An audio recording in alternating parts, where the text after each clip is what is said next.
भक्तों, स्वयं श्री कृष्ण भगवान ने यह बताया है कि घर में कौन से वृक्ष लगाना अत्यंत शुभ होता है।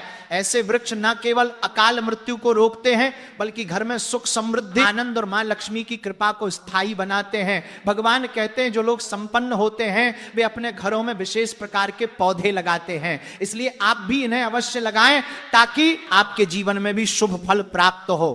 एक बार देवी रुक्मिणी ने विनम्र भाव से भगवान श्री कृष्ण से पूछा, प्रभु कृपया ये बताइए कि मनुष्य को अपने घर में कौन से वृक्ष अवश्य लगाने चाहिए, कौन से वृक्ष दरवाजे के सामने रोपने से दरिद्रता दूर होती है और कौन से वृक्ष लगाने से शत्रु, रोग, भय, प्रेत जैसी बाधाएं समाप्त होती है। भगवान श्री कृष्ण मुस्कुराए और बोले, प्रिय रुक्मिणी, आज तुमने बहुत ही कल्याणकारी प्रश्न पूछा है। वृक्ष इस सृष्टि का आधार है। ये न केवल पर्यावरण को शुद्ध करते हैं बल्कि घर परिवार में सकारात्मक ऊर्जा का संचार भी करते हैं। जब वृक्ष किसी घर के आंगन में शुभ वृक्ष लगाए जाते हैं तो वह घर देवताओं के समान संरक्षण प्राप्त करता है। वृक्ष वास्तु दोषों को दूर करते हैं और परिवार में शांति, सुख तथा ऐश्वर्य लाते हैं। इसके बाद भगवान बोले, हे देवी, मैं तुम्हें बताऊंगा कि कौन से वृक्ष घर के पास लगाना शुभ है और कौन से नहीं। परंतु पहले एक प्राचीन कथा सुनो जिससे ये स्पष्ट हो जाएगा कि कैसे सही या गलत पौधे लगाने से मनुष्य के जीवन में सुख या दुख आता है। भक्तों, उस कथा को सुनने से पहले यदि आप भी मां लक्ष्मी की कृपा चाहते हैं तो इस दिव्य संदेश को हृदय से स्वीकार करें।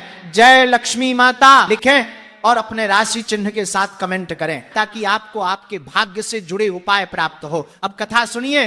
भगवान श्री कृष्ण बोले, बहुत समय पूर्व मध्य प्रदेश में एक सुंदर नगर था। वहां गोपाल नाम का एक वैश्य अपनी धर्मपत्नी सुमित्रा के साथ रहता था। गोपाल अत्यंत धर्मनिष्ठ था और प्रतिदिन भगवान विष्णु की पूजा करता था। उसकी पत्नी सुमित्रा भी गृह कार्य में निपुण और धर्मपरायण थी। उनके घर में धन धान्य की कोई कमी नहीं थी। एक दिन सुमित्रा ने अपने आंगन में कुछ पौधे लगाने का विचार किया। उसने बिना जानकारी के सिर्फ वे पौधे लगाए जो उसे देखने में सुंदर लगे, परंतु वे पौधे वास्तु के अनुसार अशुभ थे। धीरे धीरे घर में कलह बढ़ने लगी, गोपाल के व्यापार में हानि होने लगी, घर में तनाव बढ़ गया और दोनों पति पत्नी के बीच झगड़े बढ़ते गए। अंततः उसका व्यापार पूरी तरह नष्ट हो गया और वह निर्धनता का जीवन जीने लगे। गरीबी और भूख से तंग आकर गोपाल की पत्नी अत्यंत क्रोधित हो उठी। उसने अपने पति से कहा, अब और नहीं सहा जाता, कुछ काम धंधा ढूंढो, यूं बैठे रहने से तो भूख ही मार डालेगी। बेचारा गोपाल गांव के कोने कोने में काम की तलाश में भटकता रहा, मगर किसी ने भी उसे काम नहीं दिया। थका हारा जब घर लौटा तो बोला, प्रिय, कोई भी मुझे काम देने को तैयार नहीं है। अब मैं कहां जाऊं, किससे मदद मांगूं? दोनों निराशा के समुद्र में डूब गए। गुजारे के लिए गोपाल ने पत्नी के सारे गहने तक बेच दिए। जो थोड़े बहुत पैसे मिले उनसे कुछ दिन का गुजारा चलता रहा, परंतु उन्हें यह ज्ञात नहीं था कि जिस अशुभ वृक्ष को उन्होंने घर के आंगन में लगाया था वही उनके जीवन में दरिद्रता और दुख का कारण बन गया है। वैकुंठ लोक में बैठे भगवान विष्णु और मां लक्ष्मी अपने भक्तों की दयनीय दशा देख रहे थे। मां लक्ष्मी बोली, प्रभु, क्या आप अपने भक्तों की सहायता नहीं करेंगे? गोपाल तो आपका परम उपासक है, प्रतिदिन आपका पूजन करता है। भगवान विष्णु मुस्कुराते हुए बोले, देवी, मैं अवश्य उसकी सहायता करूंगा, परंतु पहले उसकी परीक्षा लेना आवश्यक है। यह कहकर भगवान विष्णु ने एक तपस्वी साधु का रूप धारण किया और पृथ्वी पर प्रकट हुए। वह गोपाल के दरवाजे पर पहुंचे और विनम्र स्वर में बोले, वत्स, मैं एक तीर्थ यात्री हूं, कई दिनों से भूखा प्यासा भटक रहा हूं। यदि तुम्हारे घर में थोड़ी सी जगह और थोड़ा सा अन्न मिल जाए तो बड़ा उपकार होगा। साधु के वचन सुनकर गोपाल से बोला, मुनिवर, आप तो बड़े तेजस्वी प्रतीत होते हैं। ये मेरे लिए सौभाग्य की बात है कि मेरे घर आपके चरण पड़े, कृपया भीतर आइए। गोपाल ने साधु को घर में बैठाया, परंतु घर में एक दाना भी नहीं था। उसने अपनी पत्नी से कहा, प्रिय, ये साधु अत्यंत पवित्र आत्मा है, हमें किसी भी तरह इनके भोजन की व्यवस्था करनी ही चाहिए। मैं गांव में जाकर कुछ धन उधार मांगता हूं। गोपाल गांव के एक धनी सेठ के घर पहुंचा और निवेदन किया, सेठ जी, कुछ पैसे उधार दे दीजिए, लौटते ही चुका दूंगा। सेठ ने तिरस्कार भरे स्वर में कहा, तेरे पास तो एक कौड़ी भी नहीं, तू मेरा पैसा कैसे लौटाएगा? गोपाल ने हाथ जोड़कर कहा, सेठ जी यदि मैं पैसा वापस ना कर सका तो अपना घर आपको सौंप दूंगा। सेठ को दया आ गई और उसने कुछ धन दे दिया। बोला ठीक है वैश्य, लेकिन वचन निभाना। गोपाल ने पैसे से दूध, चावल, सब्जी, आटा और शक्कर खरीदी और घर लौट आया। पत्नी से कहा, प्रिय साधु के लिए भोजन बना दो। सुमित्रा ने प्रेम पूर्वक भोजन तैयार किया और साधु को परोसा। साधु जो वास्तव में भगवान विष्णु थे, गोपाल की श्रद्धा और सेवा भाव देखकर अत्यंत प्रसन्न हुए। भजन के बाद साधु ने कहा, वत्स तुम्हारी भक्ति से मैं प्रसन्न हूं, वर मांगो, जो चाहे वह तुम्हें अवश्य मिलेगा। गोपाल ने हाथ जोड़कर उत्तर दिया, महाराज आपके आशीर्वाद से बढ़कर मुझे कुछ नहीं चाहिए, किंतु कृपा कर बताइए ऐसा कौन सा पाप हुआ है जिससे मैं दरिद्रता और दुख भोग रहा हूं, गरीबी क्यों आई और उसे कैसे दूर करें। गोपाल ने विनम्र भाव से कहा, हे महात्मन, हमने तो सदा श्री हरि विष्णु की आराधना की है, फिर भी हमारे जीवन में यह दरिद्रता क्यों आई, हमारे घर में सुख संपत्ति क्यों नहीं टिकती, कृपया कारण बताइए और इससे मुक्ति का उपाय भी समझाइए। तब मुनि मुस्कुराते हुए बोले, हे वैश्य, जब मैं तेरे द्वार पहुंचा तभी जान गया था कि तुम्हारे जीवन में गरीबी और कष्ट क्यों है। तुम्हारे द्वार के सामने जो वृक्ष लगे हैं वही तुम्हारे दुर्भाग्य का कारण है। वे वृक्ष शुभ नहीं अपशकुन देने वाले हैं, इन्हें तुरंत हटाओ और उनकी जगह मंगलकारी वृक्ष लगाओ। गोपाल ने हाथ जोड़कर कहा, हे महात्मन, कृपा करके ये बताइए कि घर के समीप कौन से वृक्ष लगाने चाहिए जिनसे लक्ष्मी का वास हो, और किन वृक्षों से सदा दूरी रखनी चाहिए, कृपया विस्तार से समझाइए। तब आचार्य ने कहा, हे गोपाल, ध्यान पूर्वक सुनो। जो व्यक्ति अपने घर या जलाशय के समीप पीपल का वृक्ष लगाता है वह 100 यज्ञों के फल का अधिकारी बनता है। पीपल के पत्ते जब जल में गिरते हैं तो वे देवताओं को अर्पण समान माने जाते हैं और पितरों को तृप्त करते हैं। इससे समस्त पितृ दोष समाप्त हो जाते हैं। जो व्यक्ति प्रतिदिन स्नान कर पीपल वृक्ष को स्पर्श करता है वो पापों से मुक्त होता है और जीवन में कभी पराजित नहीं होता। पीपल को प्रणाम करने से लक्ष्मी की प्राप्ति होती है और उसकी परिक्रमा करने से दीर्घायु मिलती है। जान लो, पीपल के मूल में श्री विष्णु, तने में भगवान शिव और शीर्ष भाग में सृजनकर्ता ब्रह्मा निवास करते हैं। अमावस्या के दिन पीपल का दर्शन और प्रणाम करने का फल 1000 गायों के दान के समान होता है। इस सृष्टि में पीपल जैसा कोई दूसरा पवित्र वृक्ष नहीं। स्वयं भगवान विष्णु पृथ्वी पर पीपल रूप में अवतरित हुए हैं। जो व्यक्ति पीपल की शाखा तोड़ता है या वृक्ष को हानि पहुंचाता है महान पाप का भागी होता है और नरक में गिरता है। जो पीपल को जड़ से काटता है वह अनेक जन्मों तक मोक्ष से वंचित रहता है। शिष्य आगे बोले, अब सुनो, दूसरे पुण्यदायी वृक्ष के विषय में आमला धात्री का फल संपूर्ण जगत में प्रसिद्ध है और परम पवित्र माना गया है। जो मनुष्य प्रतिदिन आमले का सेवन करता है वह जन्म मरण के चक्र से मुक्त होता है। ये फल स्वयं श्री हरि विष्णु को अत्यंत प्रिय है। आमला खाने से शरीर बलवान होता है, आयु बढ़ती है और उसके रस का जल पीने से रोग नष्ट होते हैं। यदि आंवले के रस को जल में मिलाकर स्नान किया जाए तो दरिद्रता दूर होती है और समृद्धि प्राप्त होती है। जिस घर में आंवला सदैव रहता है वहां भूत प्रेत और नकारात्मक शक्तियां प्रवेश नहीं कर पाती। एकादशी के दिन आंवले की पूजा करने से सारे तीर्थों से अधिक पुण्य प्राप्त होता है। ऐसे घर में स्वयं लक्ष्मी नारायण का वास होता है। फिर मुनि बोले, अब तीसरे शुभ वृक्ष के विषय में जानो। अशोक वृक्ष, अशोक वृक्ष में अप्सराएं निवास करती है। ये वृक्ष जीवन से शोक का नाश करता है, दुख और निराशा को मिटाता है और हृदय में आनंद भर देता है। अतः घर के आंगन या द्वार के समीप अशोक वृक्ष अवश्य लगाना चाहिए। घर के आसपास लगाए जाने वाले शुभ वृक्ष, घर के पास कुछ विशेष वृक्ष लगाने से न केवल शांति और सुख समृद्धि बनी रहती है बल्कि यह देवताओं का स्थायी निवास भी आकर्षित करते हैं। एक अशोक वृक्ष सौंदर्य और शांति का प्रतीक। अशोक वृक्ष घर में ठंडक, सौंदर्य और यौवन का संचार करता है।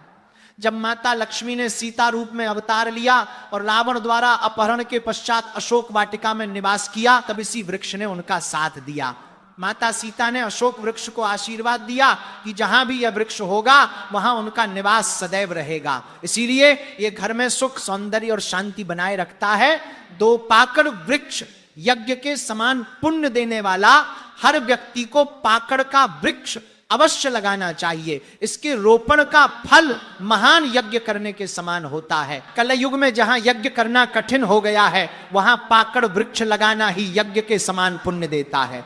3 नियम वृक्ष, आयु और स्वास्थ्य का दाता नियम का वृक्ष भगवान सूर्य देव को अत्यंत प्रिय है। इसके रोपण से दीर्घायु प्राप्त होती है और अनेक रोगों से मुक्ति मिलती है। माता लक्ष्मी भी नियम पत्र को अत्यंत प्रिय मानती है, इसलिए नियम के समीप उनका निवास माना गया है। घर के सामने नीम का पेड़ लगाने से आरोग्य, धन और समृद्धि प्राप्त होती है।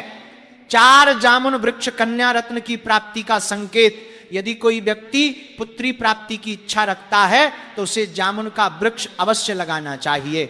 घर के सामने जामुन का वृक्ष होने से कन्या जन्म लेती है, जो परिवार के कुल की कीर्ति बढ़ाती है। 5 बेल और गुलाब शिव पार्वती का संयुक्त निवास।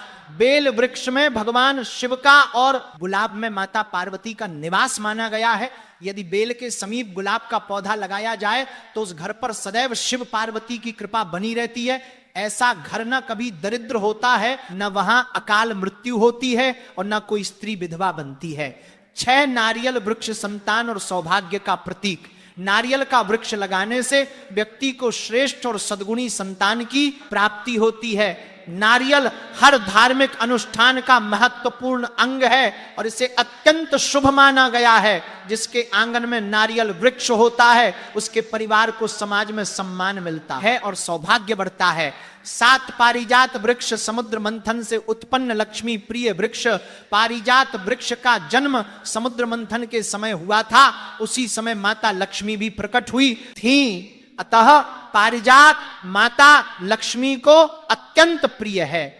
इसे घर में लगाने से विशेष रूप से धन, सौभाग्य और देवी लक्ष्मी की कृपा प्राप्त होती है। 8 अनार वृक्ष सौंदर्य और समृद्धि का प्रतीक। जो व्यक्ति सुंदर, सुसंस्कारी और सौभाग्यशाली पत्नी की कामना करता है उसे अनार का वृक्ष लगाना चाहिए।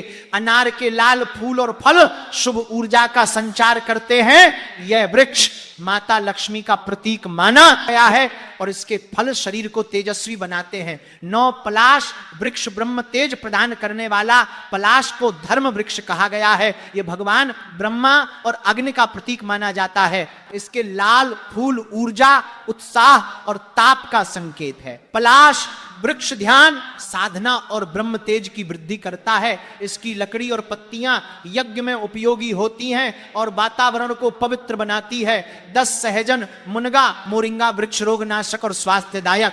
जो व्यक्ति किसी रोग से पीड़ित हो उसे सहजन का वृक्ष लगाना चाहिए। यह वृक्ष अनेक गंभीर रोगों को समाप्त करता है और शरीर को पूर्तिदायक बनाता है।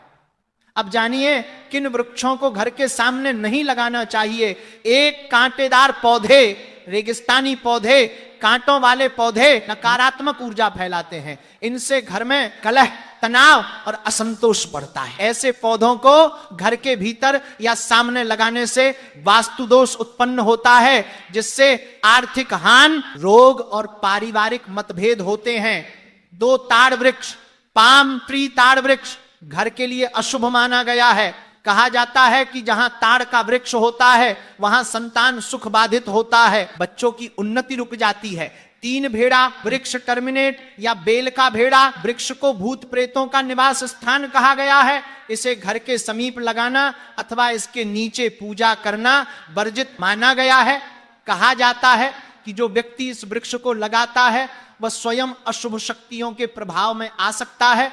जो व्यक्ति इन शुभ वृक्षों को श्रद्धा से लगाता है उसके जीवन से दरिद्रता, क्लेश और दुर्भाग्य समाप्त हो जाते हैं। उसके घर में देवता निवास करते हैं और घर सदा सुख, समृद्धि तथा स्वास्थ्य से परिपूर्ण रहता है। घर के वृक्ष और वास्तु का रहस्य। कौन से पौधे सुख देते हैं और कौन से दुख? हर व्यक्ति चाहता है कि उसके घर में सुख शांति बनी रहे, परिवार में प्रेम बना रहे और धन की कभी कमी ना हो। लेकिन कई बार ऐसा होता है कि हमारी पूरी मेहनत के बावजूद घर में कलह बढ़ती है, अशांत रहता है और आर्थिक तंगी घर कर लेती है। वास्तुशास्त्र कहता है इसका एक बड़ा कारण हमारे घर के चारों ओर लगे पेड़ पौधे भी हो सकते हैं। जिन पौधों से बचना चाहिए, जो पौधे या वृक्ष काटने या तोड़ने पर दूध जैसा रस छोड़ते हैं, घर में या उसके आसपास कभी नहीं लगाना चाहिए। ऐसे पौधे नकारात्मक ऊर्जा फैलाते हैं। बबूल केसिया का वृक्ष घर के सामने लगाना अत्यंत अशुभ माना गया है। इससे घर में विवाद। बेरप्लम का पेड़ भी घर के सामने नहीं होना चाहिए, ये नकारात्मकता बढ़ाता है और धन हानि का कारण बनता है। आम, मैंगो का पेड़ घर के बहुत पास नहीं लगाना चाहिए। ने किया क्योंकि इसकी छाया घर पर पड़ने से अशुभ परिणाम मिलते हैं। पपीता, पपाया का पौधा मुख्य द्वार के सामने नहीं होना चाहिए, यह धन और समृद्धि को नष्ट करता है। पीपल यदि घर के ने किया पूर्व दिशा में हो तो गरीबी बढ़ सकती है। बरगद यदि पश्चिम दिशा में हो तो घर में दुख कष्ट का वातावरण बनता है। तुलसी, बेसिल यदि दक्षिण दिशा में रखी जाए तो बच्चों को कष्ट ने किया झेलना पड़ सकता है। किसी सूखे या मृत पेड़ की छाया घर पर पड़े तो यह मृत्यु का संकेत माना जाता है। ऐसे वृक्ष को तुरंत हटा देना चाहिए। कांटेदार पौधों का प्रभाव रेगिस्तान के ने किया। पौधे जैसे कैक्टस आदि कठोर परिस्थितियों में जीवित रहने के लिए बने हैं। उनके तनों में पानी जमा रहता है और चारों ओर कांटे होते हैं ताकि कोई उन्हें छू ना सके। यही विशेषताएं ने किया घर के वातावरण के लिए प्रतिकूल मानी जाती हैं। ये पौधे घर में तनाव ने किया, झगड़े और आर्थिक हानि का कारण बनते हैं। कांटेदार या कठोर पौधों की उपस्थिति से व्यापार में अचानक रुकावटें आती हैं।